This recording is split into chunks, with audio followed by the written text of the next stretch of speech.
Já parou para pensar no que define um clássico? Lá em 2016, a gente vivia num cenário do streaming que parecia estar descobrindo sua própria força. E então, no meio do ano, sem muito alarde, a Netflix soltou os 8 episódios de uma série chamada Stranger Things. E o mundo parou, porque não foi só uma estreia, foi quase como um evento. Da noite para o dia, todo mundo só falava de luzes de Natal, waffles, da Barbie e de uma garotinha careca com poderes psíquicos.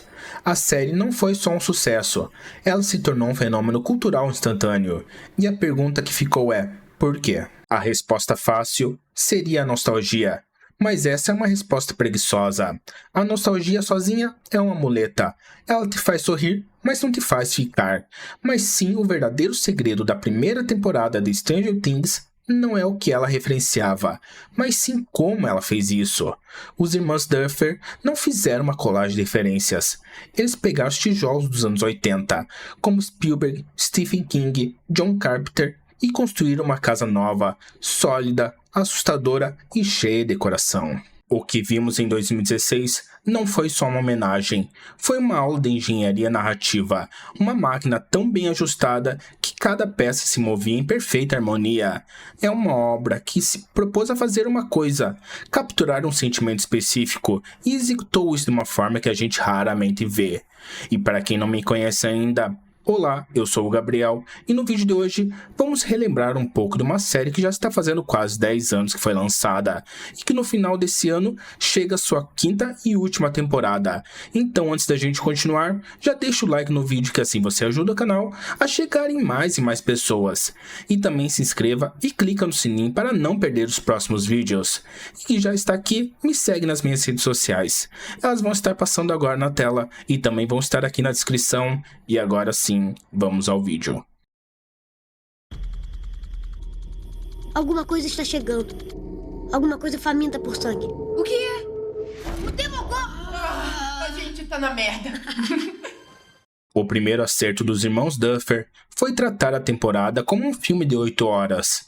Não tem um caso da semana, não tem filler. A história começa com uma ignição, o desaparecimento de Will Byers. E a partir daí, ela se divide em 3 pistas que correm em paralelo, cada uma com um tom, um gênero e um público-alvo, mas todos apontando para o mesmo lugar. A primeira pista é a aventura, que são as crianças, e esse é o coração da série. Este é o núcleo emocional. Mike, Dusty e Lucas são a nossa porta de entrada, e aqui na série, se a amizade deles não funcionasse, a série inteira desmoronava. Mas funciona, a química entre eles é imediata. E é nesse núcleo que o elemento fantástico é introduzido com a chegada da Eleven. A chegada dela quebra a rotina, e é aqui que vem o primeiro grande detalhe do roteiro, o Dungeons & Dragons. O D&D aqui não é só um detalhe de nerd dos anos 80, é a linguagem que os garotos têm para processar o impossível, pois quando o horror cósmico, o inexplicável bate a porta, eles não têm psiquiatras ou teorias da conspiração, eles têm um manual de regras. O mundo invertido e o Demogorgon não são só nomes que eles dão, é a forma que a imaginação infantil encontra para impor ordem ao caos. É na prática um mecanismo de defesa psicológico. Eles transformam o terror em um desafio que pode ser vencido, em um jogo que eles podem entender. Já a segunda pista é o thriller de conspiração envolvendo os adultos. E aqui o tom muda. Saímos da aventura de Spielberg e caímos direto num romance de Stephen King, misturado com Arquivo X. Esse arco é centrado em 2 figuras, Joyce Byers e Jim Hopper. A Joyce da Winona Ryder é o epicentro do drama humano. Ela é a mãe que o mundo decide rotular de histérica. Ela está de luto, mas se recusa a aceitar a perda. E a performance da Ryder é visceral. Ela nos convence de que é possível falar com o filho perdido através de luzes de Natal. E o que poderia ser ridículo se torna um ato de fé desesperada. E para nós, um dispositivo de suspense. Do outro lado, temos o chefe Hopper de David Harbour, que constrói o arquetipo do policial cínico e quebrado, mas faz isso com uma nuance. A gente vê que por trás daquele desleixo e do álcool existe um trauma não resolvido. E a busca por Will não é só um caso, é a chance de Hopper encontrar a própria redenção.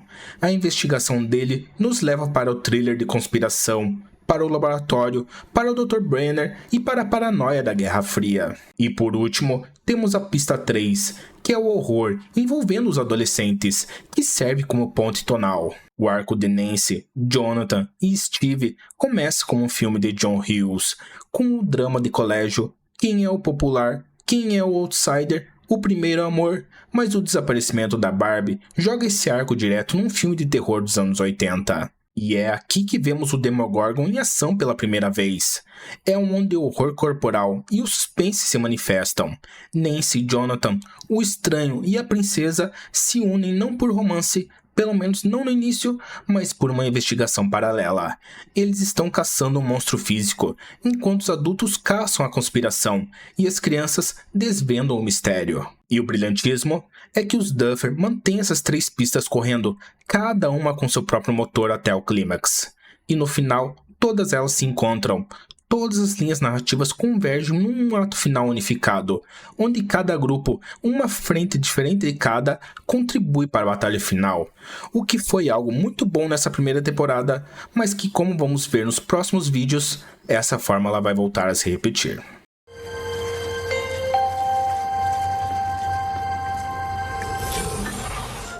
Ok, vamos lá. E a nostalgia? Muita gente critica Stranger Things por ser só um pastiche, mas na primeira temporada isso não é verdade. A nostalgia aqui é uma ferramenta de imersão, e mais do que isso, é uma condição narrativa. Pois pensa bem, a série precisa se passar em 1983. A ausência deliberada de tecnologia é o que cria o suspense. Sem celulares, a comunicação é difícil, daí vem a importância dos walkie-talkies. Sem internet, a investigação tem que ser feita na biblioteca. O isolamento dos personagens é real. E as bicicletas não são só uma cena ao filme ET. Elas definem o alcance geográfico dos garotos. Tudo, da direção de arte, a paleta de cores, os tons quentes de Hawkins contra o azul frio do mundo invertido é meticulosamente pensado. E a trilha sonora, com o trabalho de Kyle Dixon e Michael Stein, com aqueles sintetizadores atmosféricos, não é só música de fundo, é uma ajuda a definir a série. É John Carpenter, é Tangerine Dream, ela te diz, desde o primeiro segundo, que você está em um território de mistério e melancolia. E as referências, temos contatos imediatos na obsessão de Joyce, Firestarter na origem da Eleven, Poltergeist na comunicação, e tudo isso não é só easter eggs. Elas estabelecem um subtexto, uma linguagem comum com o público. É como se os Duffer dissessem, nós sabemos que vocês conhecem essas histórias, agora vejo o que vamos fazer com elas. Mas o que faz a primeira temporada de Stranger Things transcender a homenagem é a força de suas metáforas. Lá no fundo, essa é uma história sobre transição. É sobre a transição da infância para a adolescência, da inocência para o conhecimento. O desaparecimento de Will é o evento que estoura a bolha suburbana, e o monstro não está mais só nos manuais de D&D, ele está no quintal. E a criação conceitual mais poderosa da série é sem dúvida o mundo invertido. O Upside Down não é só uma outra dimensão, é um espelho. É um reflexo sombrio e decadente da nossa própria realidade. É Hawkins, mas morta, fria, viscosa, coberta por essa podridão. E ela serve como uma metáfora visual perfeita para o luto, para a depressão, para o trauma não processado que assombra os personagens como Joyce e Roper. E o Will não está apenas perdido, ele está preso nesse estado de limbo, nesse lugar decadente. E o Demogorgon, ele é o caos. É o horror primal Lovecraftiano. Ele não tem rosto, não tem motivação. Ele é puramente uma força da natureza, movida por um instinto predatório. Ele é o irracional que invade a ordem suburbana. E como já falamos, o fato dos garotos o nomearem é a única defesa que eles têm. Usar a ordem, que são as regras do jogo, para tentar controlar o caos que é o monstro. A série também se amarra no contexto da Guerra Fria. O laboratório de Hawkins é o medo imposto pelas instituições. O Dr. Brenner, o Papa da Eleven, é a ciência sem ética. O poder governamental que vê uma criança não como uma pessoa, mas como uma arma. E o portal não foi um acidente, foi a consequência direta da arrogância humana na busca por poder. E o verdadeiro monstro, sugere a série, não é a criatura de outra dimensão, mas sim a instituição que abriu a porta para ela. Mas claro que toda essa engenharia técnica não funcionaria se não estivesse ancorada em performance que nos fizesse acreditar. E aqui o elenco é uma das maiores vitórias da temporada. A química entre Viv of Hard, Gaten Matarazzo e Caleb McGowan é tão natural que você acredita que eles são amigos de infância. E Millie Bobby Brown, o que ela faz como Eleven para um papel ainda criança é fora da curva. Uma personagem com pouquíssimas falas, que precisava comunicar um universo de dor, medo e poder latente apenas com o olhar e a linguagem corporal, é muito bom. Uma pena que a carreira dela na atuação fica só nisso. Temos também os veteranos. Winona Ryder entrega a mãe histérica e paranoica de sua Joyce Byers, a âncora emocional de tudo. E David Harbour cria um Hopper que é ao mesmo tempo falho e heróico, com uma jornada de redenção sutil e poderosa. Temos também uma personagem que não se vê falando muito, que é a mãe do Mike e da Nancy, a Karen Wheeler, interpretada pela Cara Buono. Numa primeira assistida, essa personagem poderia passar meio que de batida, mas reassistindo, podemos observar ela com os outros olhos. Os olhos de uma mãe que se importa e tenta se conectar com os filhos.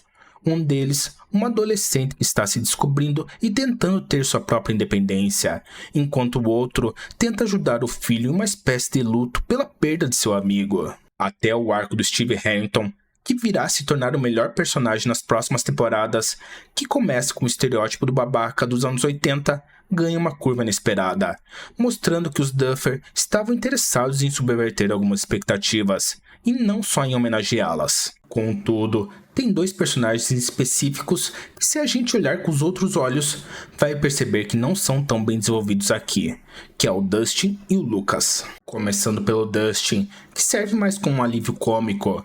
Ele é fofo, sem dúvidas, mas se parar para pensar, é mais um coadjuvante de luxo para formar a equipe das crianças.